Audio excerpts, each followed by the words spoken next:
Hi neighbors, welcome back to another video of Cooking with Neighbors. It is I, Jerri-ellen, and today I'm making a mushroom ragu for our supper. And this is the pasta we're having it on. Pappardelle. Or you can get it in a box like this. I have 3 different kinds of mushrooms that I'm going to use. I have cremini. I'm going to slice these up. Portabella, and just the regular white mushrooms. And I have an onion, and I'm going to get some other things. I'm going to turn my pot on. I'm going to add a good amount of olive oil into the pot.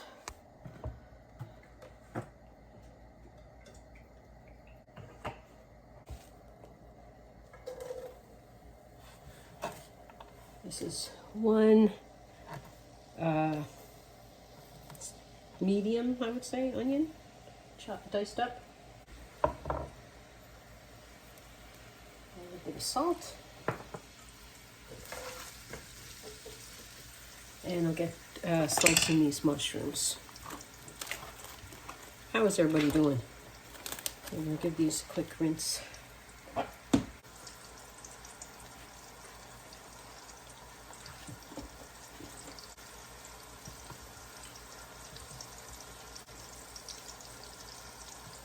A little bit of pepper. I'm going to do this to all the mushrooms while the onions are softening. Put a little bit of 1.5 teaspoons of oregano. Let it fry in there for a second, just to bloom it. Then we start adding these mushrooms. My basil plant is not very big out there. It's going to take a while before I can have some fresh basil off of it. This is going to need more olive oil because the mushrooms do absorb. I'm going to put some salt on these and they get the next mushrooms ready. So look at Jerri-ellen. I got this mat because it matches my lucky cat. I love lucky cats and I love roosters. And Jerri-ellen loves this mat. What about you, Mooney? What about you? Do you like it? How is everybody doing? A little salt. Help to sweat the mushrooms. This is a lot of mushrooms. This is a lot of mushrooms. I'm making a lot of sauce. You can freeze some if you're making this much and you don't want to have it all. You can freeze it. I'm slicing and chopping some of the mushrooms just to have different sizes in there. I like it that way. Weather's still hanging on to nice over here. And these mushrooms are nice and meaty. Well, they all are. But, yeah, I love them. I love them a lot.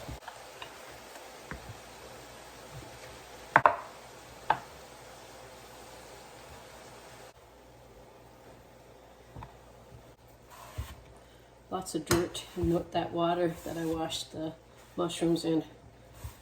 And I wish I had some fresh garlic. I would have sauteed it for a few seconds in with the onions and before adding the mushrooms.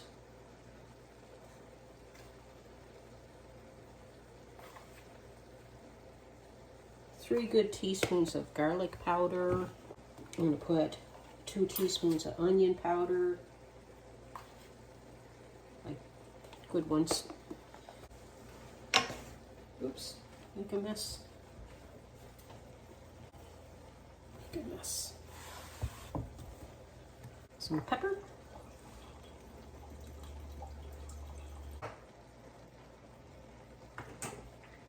Same with my parsley plant. They're just babies out there. So I'm going to add 3 teaspoons of dried parsley.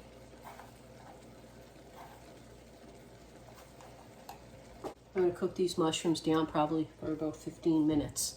It's on medium flame.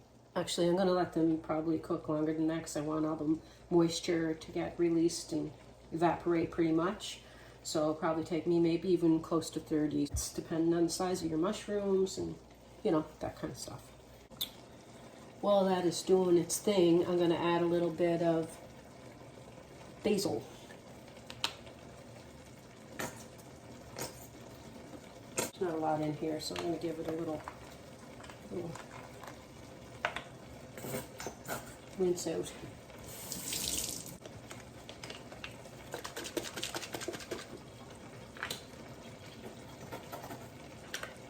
There's only a few teaspoons.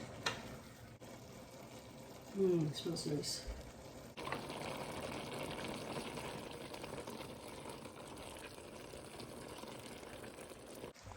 Yeah, what did I do with that thingy?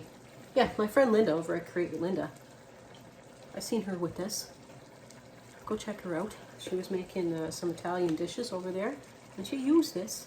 She did. She's a nice lady. I'm going to have some garlic toast with this, or garlic bread. Yeah. It's on Texas toast. I'm going to throw it in the air fryer when we're ready for it. And I'm probably going to grab another can, but I have 2 cans of this. It's really nice tomatoes. I like it. So 796 mils, so 28 ounce cans. And I'm going to use my immersion blender and just give them a few pulses just to smooth out the tomatoes a bit. Probably going to need another can. I got a can of these, same size cans. So I'm going to do that. I'm going to use this pot as a bowl for now. I'll be boiling my pasta in it later, but I just want to do these tomatoes. And I'm probably going to use some dried basil as well, because I'm not sure if that was enough basil in the sauce. I think so. I'll be rinsing this out.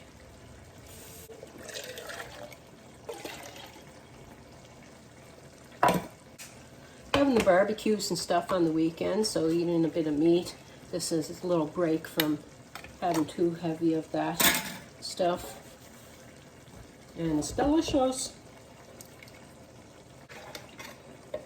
There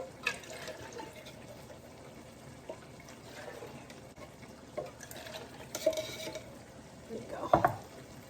I'm going to get some red pepper flakes too.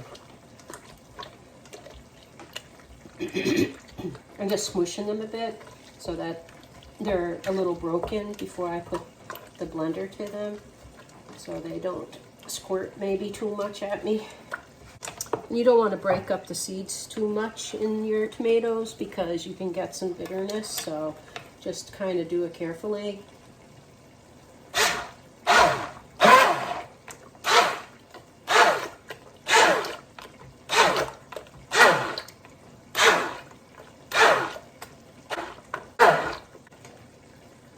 Okay, I'm also going to get a bay leaf. 1 second. Now, not a lot of water left in there now. See? There's some olive oil and some water, but there's not a heck of a lot left in there. So, another minute or so, a few more minutes, and I'll add the tomatoes. Okay, what did I do? Okay, so 2 bay leaf in there. Okay, so 2 bay leaf. We'll fish them out later. 2 teaspoons of basil. One's already in there. The camera wasn't on. That added with the basil that I already did. A little bit of salt and pepper. A couple of teaspoons of the crushed red pepper here. Yeah. So put the tomatoes that I did up, I put them in there, and I'll just take you over. Yeah, so there it all is in there, and I'm going to let this simmer away. Once it comes up to a little bit of a boil, I'm going to turn it down to a simmer, and I'm going to put the lid a little on, like a jar. and I'll let that simmer for like 30 minutes or so. Okay, neighbors, you want to stir this occasionally too. You know, just keep an eye on it so your sauce isn't burning or, you know, sticking to the bottom or anything like that. Just come to it, and one thing I like to do, and it makes for easy cleanup later too, is you just scrape the sides of your pot.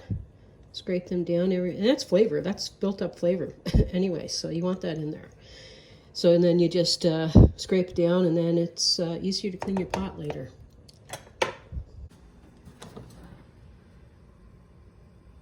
Nice and toasty, not too toasted, but toasted good, toasted enough.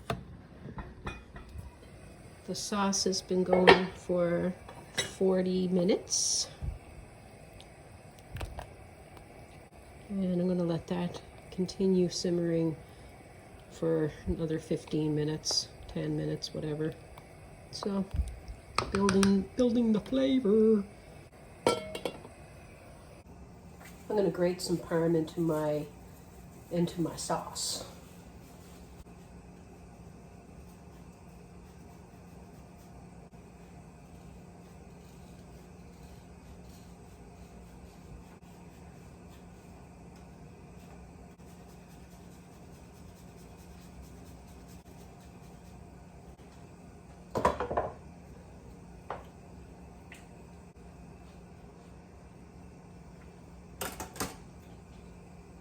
Oh,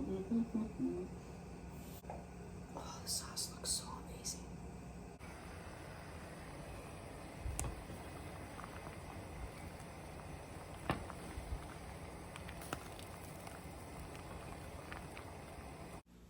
Okay, neighbors, so my sauce in total, I had it simmering for about 50 minutes, and it tastes so good. I had a little tasty poo to see if it needed anything, and really like it, so it is good the way that it is.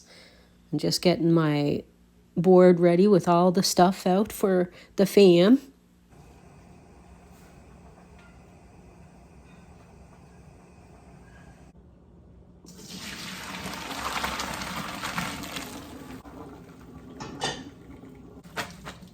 So, neighbors, what would you say is your favorite weeknight dinner? What's something that you enjoy during the week?